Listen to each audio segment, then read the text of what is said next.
game lodges we've been working with for over 2 years now, and they consist of 3 properties: Thornybush Game Lodge, Saseka Tented Camp, and Simbambili.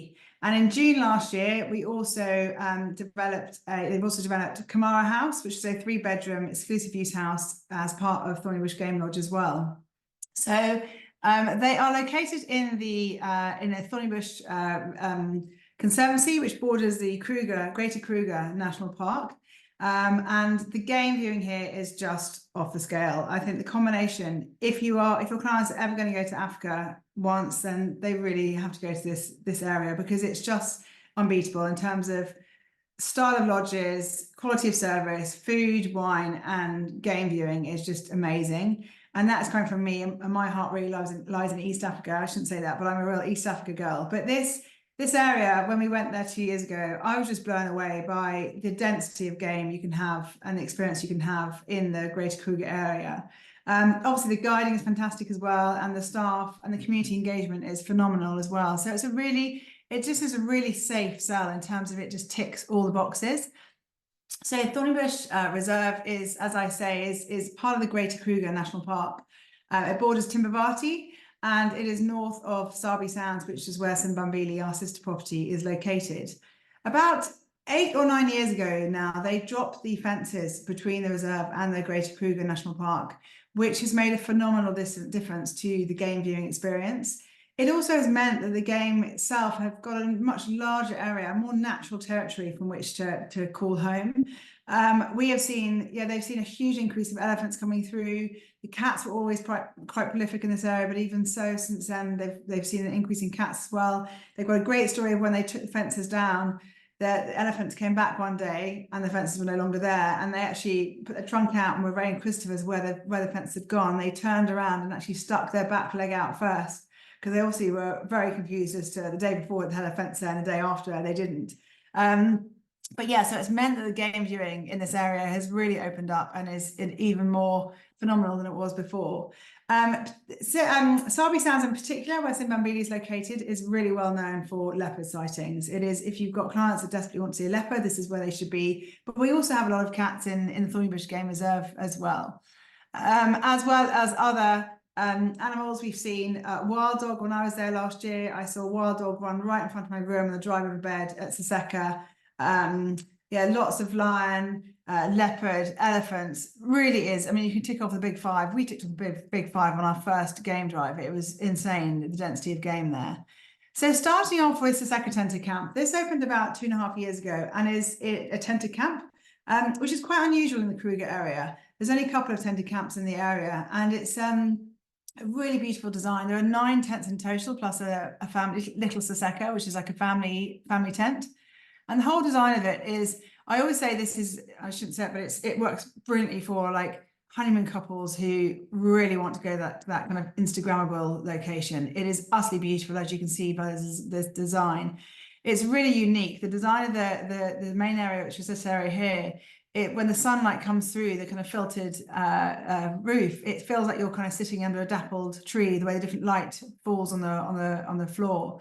And also you have these water features as well. So it's got this really, really very calming, beautiful, natural feel to it, using lots of natural fabrics. The whole design, the whole influence of the interior design for Saseka was really based on those kind of early settlers of the gold rush in the 1900s. So lots of the furniture is antique. The interior designers had a ball going out and finding really amazing artifacts from that period and incorporating them into this lovely modern design as well. So lots of linen, lots of greens, lots of really lovely fabric that give it that very beautiful combination of old but also very modern take on it as well. And as I say, in this main central area, you walk in and you just see this huge, expansive communal area looking over the drive over bed. It's just a really, really impressive entrance to Saseka. And it's just, utterly beautiful. So wherever possible, they really try to incorporate the natural world into their design. So the table you see on the right-hand side has actually got prints of the plants from the area kind of printed into it. And actually, you'll see in one of the rooms they have the ceiling, the canvas on the ceiling is actually made up of prints from the the museum from Pretoria, which actually had those first records of the plants when they were first found in the 1900s. So it's located on this dry riverbed, and they use the dry riverbed a lot for doing sundowners, dinners. Not sundowners. Sundowners tend to be out on the game drive, but when they come back from their game drive, sitting out, having dinners out on a braai out on the open riverbed is lovely. The food here is very, very, very fresh. Lots of kind of Ottolenghi style. At Saseka, it's more a la carte. At Thornybush, lunchtime in particular is more buffet style, but kind of big platters of salad and things. But food is just exceptional, beautifully presented, very, very fresh. And these are the rooms themselves. So every room has a plunge pool, and it's on a decked area, very, very large, very spacious. All with these lovely big glass fronts. So you can kind of pull them back if you want to be totally open to the kind of elements, or shut them off. Obviously at night, we recommend shutting them off. The baboons, we often find the baboons like jumping in these pools here. And when I was there, as I say, in April last year, there was it was one day where we'd been on quite a few game drives, and I never do this, but I said, let's actually just stop and enjoy the room. And it was incredible because a pack of wild dog came to us. They literally ran in front of us in the room. So I was lying in my bed in Saseka and could see out and see this pack of wild dog just trotting past, which was really quite a special moment. As my 14-year-old son said to me, he said, it's like sleeping on a cloud in these beds in Saseka.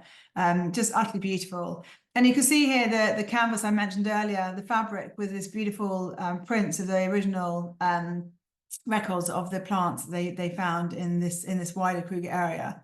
So yeah, again, lots of linens, canvas, beautiful kind of interior design, really kind of celebrating those early settlers and that style of interior design. Lots of leather, again celebrating the records of the plants by having a screen between the bath and the bedroom area. Just really for guests who love interior design, want to stay somewhere maybe that is a lot of people, maybe if they want to go to Singita and then they realize the price tag, it's not an inferior option, but it's a great option for those honeymoon couples in particular who want to stay in a really wow location, but also want to have something a bit more affordable. So these are the naughty baboons that enjoy the plunge pools as much as the guests do. Love that one of him doing the bomb. So yeah, that's sometimes we have some guests that aren't always that welcome. And then we have Little Saseka. So Little Saseka is essentially a separate bedroom and a separate big dining sitting room area. So it's not really a 2-bedroom unit as such. You can easily fit a family in here if you wanted to. The rooms are enormous, so extra beds can easily be put in. But essentially it's designed for people who want that extra privacy, want that extra space. Just stunning, big interior design, big kind of fire pit area, bigger plunge pool, beautiful interiors of the sitting room and dining area, big smeg fridge. So yeah, just a real wow kind of honeymoon option. And then moving on to Thornybush Game Lodge. So Thornybush Game Lodge has gone through quite a lot of change over the last year. So it's had last couple of years actually. It's had a total renovation. Again, it's actually based on the same dry riverbed as Saseka. It's only about a 5-minute drive from Saseka, but they're located around the bend, so you have no idea the lodges are quite so close to each other. So this is our lodge that's slightly lower priced. So Saseka is 23,000 Rand and Thornybush is 16,000 Rand.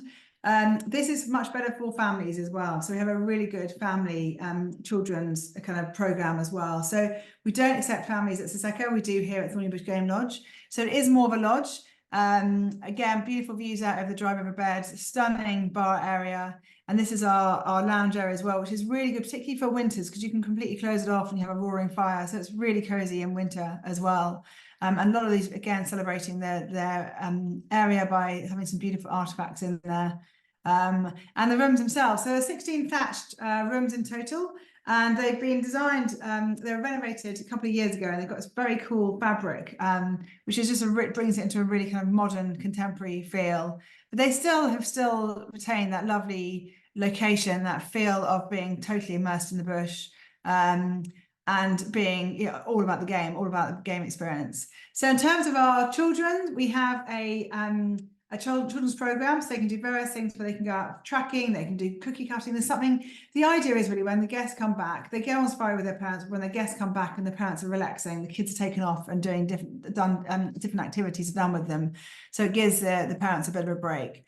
We also have a boma, so we have bomas at dinner within the lodge, but also we have outdoor dining as well. This is an aerial view of the lodge. And then we also have Kamara House. So Kamara House opened in June last year, and it's a 3-bedroom private house. It actually has this 4th bedroom here, which you can see the separate room, is actually one of our rooms at Thornybush Game Lodge. But what we can do is if we have a bigger booking and they want 4 bedrooms, we incorporate that room into the booking as well. It's only a short walk away. So I have checking, so I thought I had a question come in, but no. So yes, Kamara House was opened in June last year, and it is, again, like the rest of the property, just beautiful in terms of its interior design. It works brilliantly for families who want a little bit more space, or for couples traveling together. There are 2 very big master bedrooms, and the 3rd bedroom is actually interconnected to one, so that's more of a family room. But you can see massive amount of space for families or couples traveling together. And they have their own game vehicle, their own chef. I have got a question, sorry. Is there an age restriction for kids on game drives? Yes, not a lot younger than age 6. So yeah, Kamara House, they have their own game vehicle, their own chef, their own butler. So they are kept totally separately. Having said that, we have a main spa in Thornybush Game Lodge. So if they want to go to the spa, they can easily walk to the spa. They can come to Thornybush Game Lodge. It's a short walk away to whenever they want to come for drinks, whatever. They have the benefit of having their bigger lodge as well as a more private, exclusive experience as well from Kamara House. So in terms of the experiences we do whilst at Thornybush, well, obviously it's about the game. It's about getting out in a vehicle, seeing the game, experiencing the game, but it's also, we offer a immersive walking safari. So this is where you go out with your guide, you go out for a few hours, you track, you really learn all about the bush from a guide who is just an expert in walking safaris. So it's for those of you who've done walking safaris, it's a very, very different experience, a very different dimension from which to explore and appreciate the game. So that's a really popular experience to do.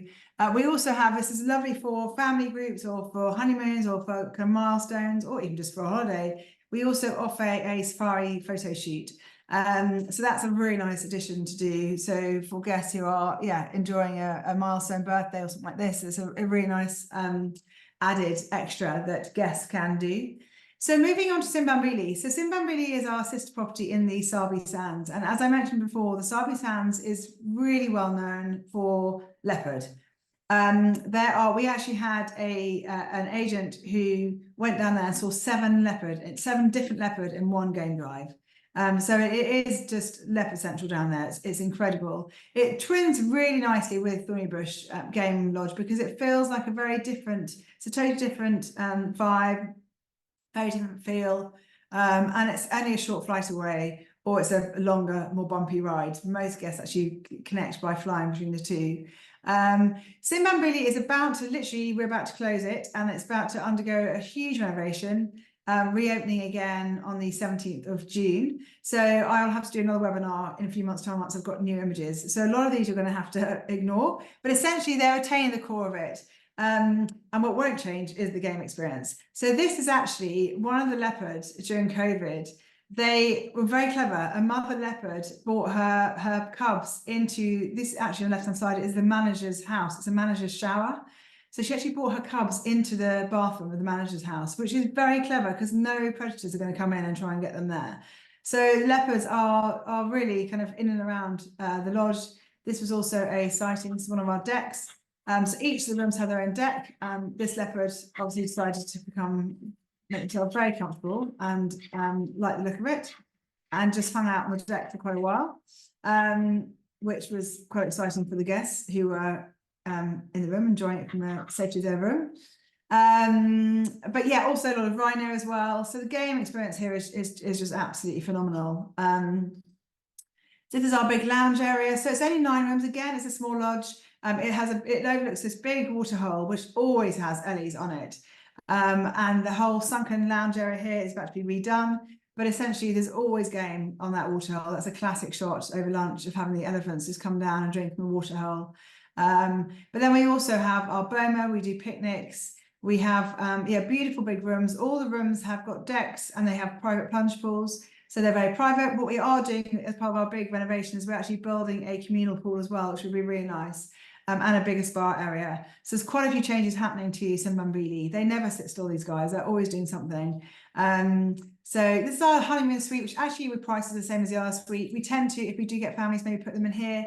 It's essentially bigger than the other rooms, but they have it as the same price because there's not a vast difference between them. All the rooms are slightly different in terms of their deck layout, but they all have a plunge pool, and they all are totally immersed in the bush. And obviously it's all about the people. The people are the staff are incredible. The game, the guys are phenomenal. Everyone has a tracker, so you have those 2 pairs of eyes looking out for your game. We have a lot of special occasions happening here, weddings. We can do private dinners, we can do Boma dinners, but also a big focus for us is obviously our community and conservation engagement.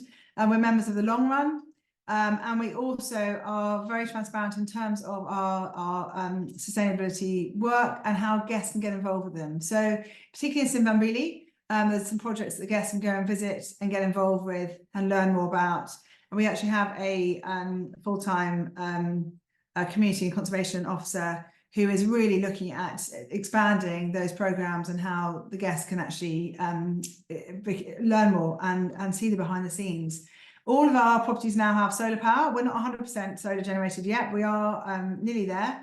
And obviously we work very closely with sourcing our local produce from some incredible farming groups and women-led farming groups from the area. So we always try and source our produce from those women's groups as well, and also support local schools as well. So if you have guests keen on seeing that side of it, which obviously is vitally important, we're really open to taking them there and seeing the community and conservation work. We also have an amazing anti-poaching unit, canine anti-poaching unit, which guests can go and see as well. So there's lots of different activities going on from the community and conservation point of view. They're welcome to go and see the solar panels. They're not overly interesting, but they are there.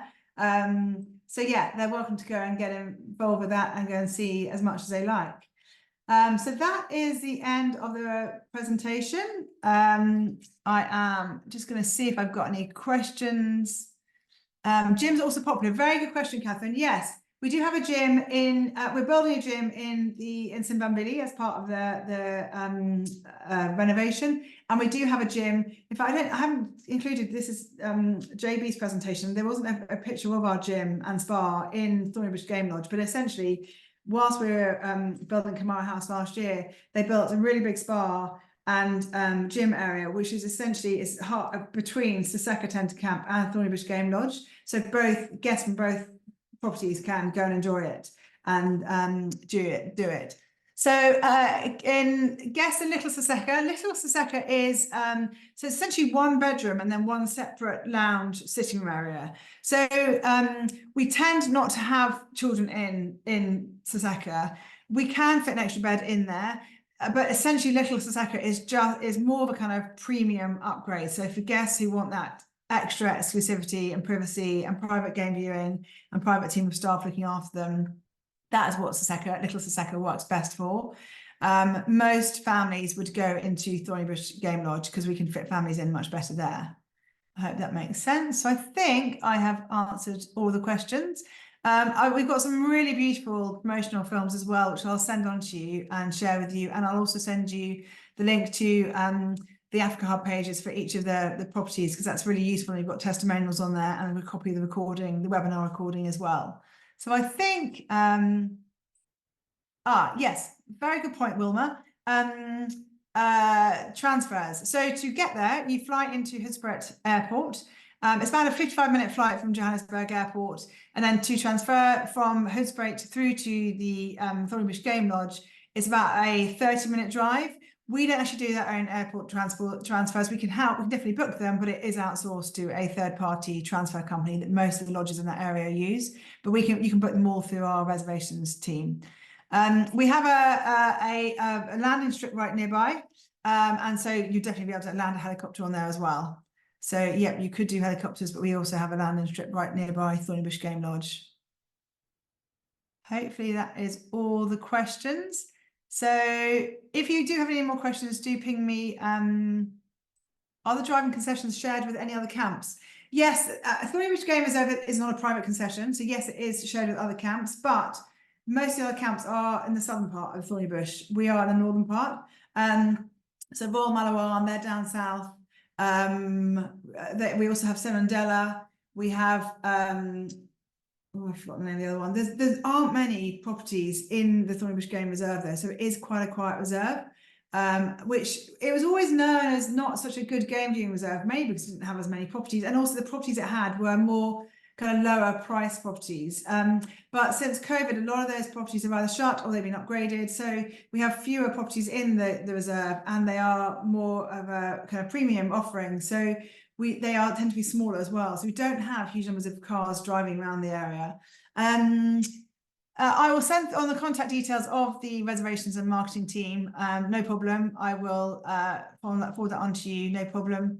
What size plane can you land on that landing strip?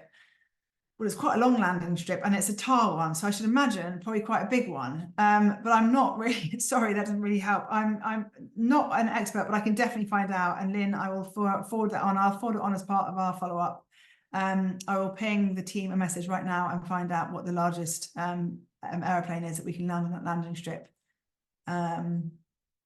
Perfect. Okay, great. Well, hopefully that is everything. Thank you for joining me. And yeah, as I say, we will be sending you a follow-up with a copy of the webinar tomorrow. But thanks very much. And any other questions, do let me know. Thank you.